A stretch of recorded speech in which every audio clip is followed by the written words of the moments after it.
Hi everyone, welcome back to LL Sports. Hope you had a great Christmas. Just post-match review with my boy Kwame. Welcome to Kwame. How you doing, bro? I'm good, man. Thanks for having me. So we've just seen Arsenal beat Ipswich 1-0.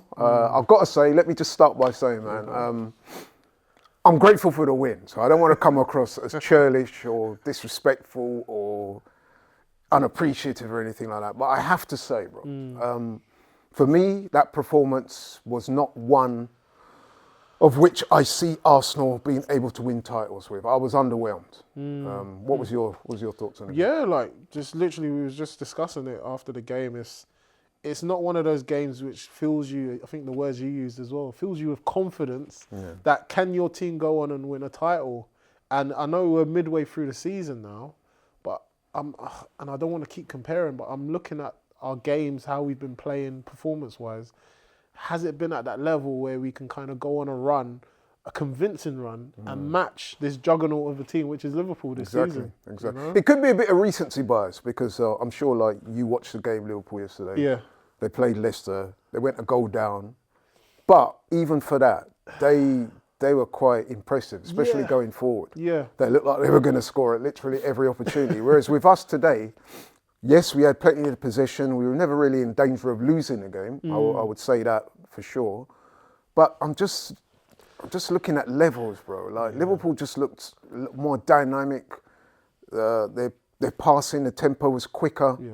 And listen, some people say, "Oh, comparison." We have to. You have to, isn't it? Compare to those standards because that's who we're going up against. Yeah. You know what I mean? And what I saw today, I've got to be honest, man, I was a little disappointed. We was doing it with I mean, we had to do it with Man City where we was comparing. And now, obviously, Liverpool have kind of taken over now. And the thing with Liverpool, like you said, in terms of they've got so many threats coming from different directions, from deep, runners from deep, that it's so hard for them to lose a game, you know? And then, like you said, they play with the passion, they play with that energy. They don't want to lose. Like, you got Salah coming out after the game and he's like, look, we want to win this title. That's right. Where do we get that in our team, you know? Yeah, we didn't make a statement today. No. We won, and listen, I want to make it clear to people. I know they're going to come for me in the comments. We're grateful for the 3 points. We're grateful for the 3 points. Obviously, our first target was to win, and we achieved that. So there's a certain level of satisfaction that goes with that. Yeah. However, my thing is, you've got to maintain certain standards. You've got to hold the players to account because in the coming weeks, no disrespect to Ipswich, we're going to be playing teams that are a lot better than Ipswich. And if we play like what we did today, I'm a bit worried, man. I've got to be honest. Brentford, you mentioned about Brentford, Brighton, you've got Man United, you've got Spurs, whether it be home or away, these are bigger teams than Ipswich. And for me, that's what's worrying me a little bit. And I don't want it to be a thing of, because we're missing Sacka, that's the reason. I don't want that. We've sort of moved nicely onto that because that was going to be my point, my next point. After the game, already, you're chatting to certain people in the studio, fans online, they're already talking about we're missing Sacka. Now, listen, again, I'm trying not to be disrespectful, but my thing is we should not be talking about missing Sacka playing Ipswich at home. No. A team that's been getting smoked on regularly. You know what I mean? We should be able... The Sacka factor shouldn't come into account now. That should be later games when we're playing top 6 sides. To be honest, if Sacka was fit and healthy, I wouldn't want him to play in a game like this against Ipswich. I would rest him. This is what, for me, I would rest him. These are the games where I say, you rest Sacka. Here's the other chance for you, Martinelli or Trossard, to step up. Or Wanyeri, do something. But yeah, I guess it shows when you look at our bench as well. We was talking about it. Where's the attacking prowess? What else have we got? Yeah, that was baffling. Like a game like this, you would have thought that it's made for it. Right. I mean, you saw Amari Hutchinson. I thought he was Ipswich's best player. He done well. Yeah, he came into the game well. He came in, he was looking lively. He's got that impetuosity of youth. He wants the ball, he wants to impress. That's it. There were moments in the second half when we were looking flat. I'm like, bring Wanyeri on, man. Like, come on. And that's where I have to question Arteta in terms of when there's certain games where it gets a bit stagnant. You need to inject something. And that was a perfect opportunity for you to inject Nathan Wanyeri into the game. Give him a chance. Go and spread. I mean, we did make a substitution to the 70th minute, which I thought was weird. Yeah. And then he brings on Mourinho. Now, listen, I like Mourinho as a player, but I thought you would have brought on a more attacking option. More attacking, but that's what I was saying. apart from Wanyeri, who else was on that bench? Zinchenko, Partey. Yeah, but Wanyeri was on the bench. Wanyeri, that's the only other one. And I'm a bit worried about that, you know, because I know that you must be feeling frustrated. You're being told by several people, loads of people, that you're the next big thing. And yet still, we're barely seeing him these days. But that's the professional game, though. You have to kind of bide your time. You got to wait. Yeah. Foden had to do it. Palmer had to do it. It's just one of those things where you've got to be patient. But here's the thing, though. When Foden was being held back, that was when City was like winning titles, and the performances on the pitch were such that the manager could say, "Listen, man, we'll bring him in at the right time." Yeah. Today, man, I mean, like 1-0 going into the latter stages of the game, I see Ipswich starting to believe in it a little bit. They was thinking, right, we can do something. Amari was picking up the ball, going at man. They even had a shot near the end there where it looked like it was going in, but it actually hit one of their players. So, it was a weird game. And I've got to say also, it wasn't the most entertaining of games. Like, I know a few people that got tickets for the game today, spent a lot of money. They're Arsenal fans, and they were looking forward to... Took a trip down as well. Yeah, man, to say, when Arsenal saw them score a few goals. Not only did they not do that, but the performance, the game, because Ipswich obviously had the low block, it wasn't a great game, bro. Yeah, it wasn't. It wasn't. It's not the best way to end the year 2024. So hopefully our New Year's resolution should be Arsenal play great, entertaining, attacking football, and we go on to beat Liverpool. What would you say, though, to the people that will watching this will say, look, these men are miserable, man. We're 1-1. No, we're just they might say something like to the effect of, what did you want us to play, like, you know what I mean, end-to-end football and lose the game? No, but we know the level of Arsenal, and this is where we're saying about the standards. We know we can play good football. We've seen us score many goals, We've scored, what is the goal tally? We scored more goals than any other Arsenal squad, 88 goals during this time of the year or whatever. So we know we can score.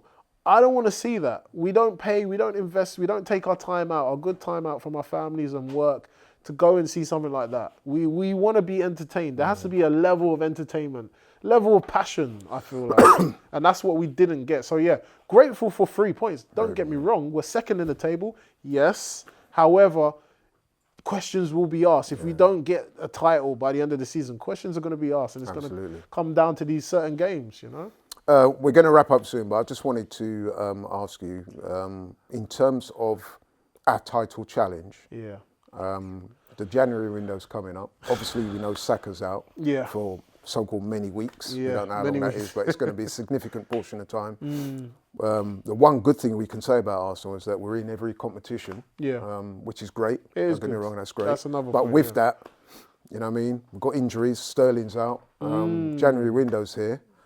2 questions. A, do you think Arsenal will be active in the transfer window? And B, if they are, who would you like to see them go and get? So, answer to the first question, yes, they need to be active based on what they've seen today, based on Bukayo Saka being injured. Looking at the bench, we haven't got many attacking options. If Odegaard doesn't play well, if Martinelli or Trossard don't play well, what else have we got what other alternatives? When you look at all the other teams, they have squad depth. That's something that we are lacking. We may have it in our defenders in abundance, but then even they're injured. So for me, 100% we need to go into the transfer window and buy realistic players. Now, I'm not talking about Isaac, who mentioned it in one of the videos before, because that's something maybe for the summer, but realistic players that are in the Premier League, that are maybe on the lower teams, fighting for relegation. Yes, I said Cunha and whatnot, because they would rather play or make a step up now, maybe like jump ship. No, but do you think the owners and the manager will? I mean, if you're in charge at Wolves, especially they just got a new manager, he's thinking to himself, man, it's rosy in the garden right now. Cunha scoring goals, the mood is good compared to when Gary O'Neill was at the club. True. The last thing you want to do if you're a Wolves official is sell your best player, which he is their best player. Great player, by the way. He is, but realistically, I can't see that one happening. But then, realistically, do you feel like Wolves are going to stay in the Premier League? And then without Cunha, they might not. The owners will inevitably. The owners are going to have to sell him.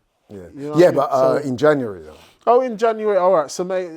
I'll say Semenyo. I like Semenyo. I like Semenyo. Yeah, very, very good player, very strong. You actually look a bit like Semenyo. I do, yeah. Here we go. Yeah. I wish I'd say I'm connected to him. You look similarly strong to him as well. Yeah. But he's very versatile, and I think he's proven that in big games against good opponents. He can use his right foot, very strong in the air. He can pose a threat, and I think that will kind of fit the mould to kind of cover for Sacka. But here's the thing, though. I mean, Bournemouth, they're having a good season. A lot of their fans are talking about possibly qualifying for Europe. Now, I would say, if they let Semenya go, those chances of getting a European place are severely diminished. Would they sell?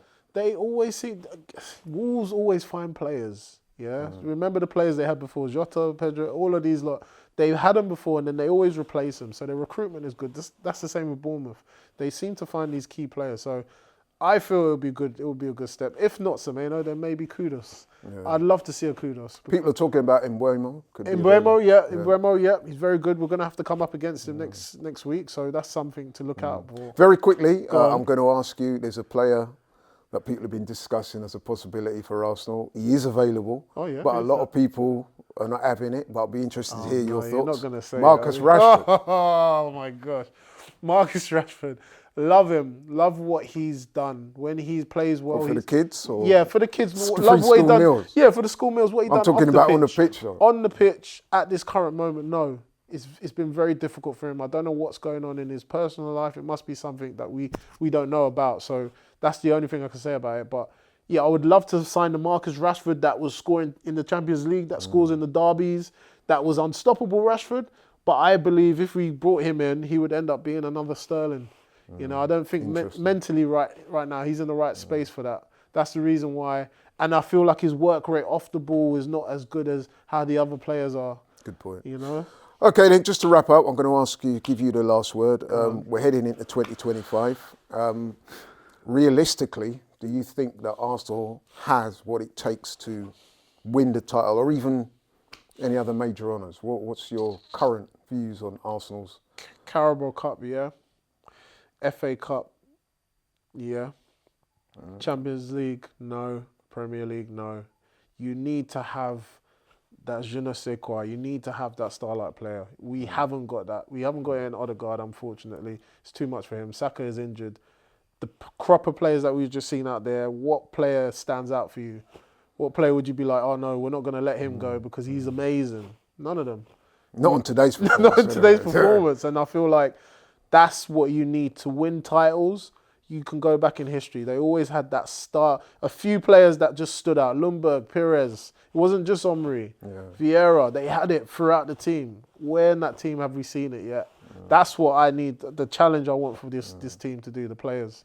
So yeah, no. Premier League, Champions League, unless they go out and do something special in the transfer window for January, I have to be real, man. I'm sorry. No, listen, man, I like people that keep it real. In fact, I prefer people that keep it real. Yeah. One thing I don't like is people that go on channels and just say things because they think it's going to be popular. No. Unless you really believe it and you can quantify the reasons as to why. But listen, man, got to wrap up. Thank you so much for coming on the channel. And thank you guys for watching LL Sports TV. Really appreciate it. If you're new to the channel, please like, share and subscribe. And I look forward to putting out a lot more content. We do boxing, we do football, do a bit of MMA. You know what I mean? Might even do some politics in the coming year. Keep going, man. You're doing well. I just love the sound of my own voice. Yeah, you do. But yeah, thank you so much, guys. Have a good New Year. See you soon. Take care.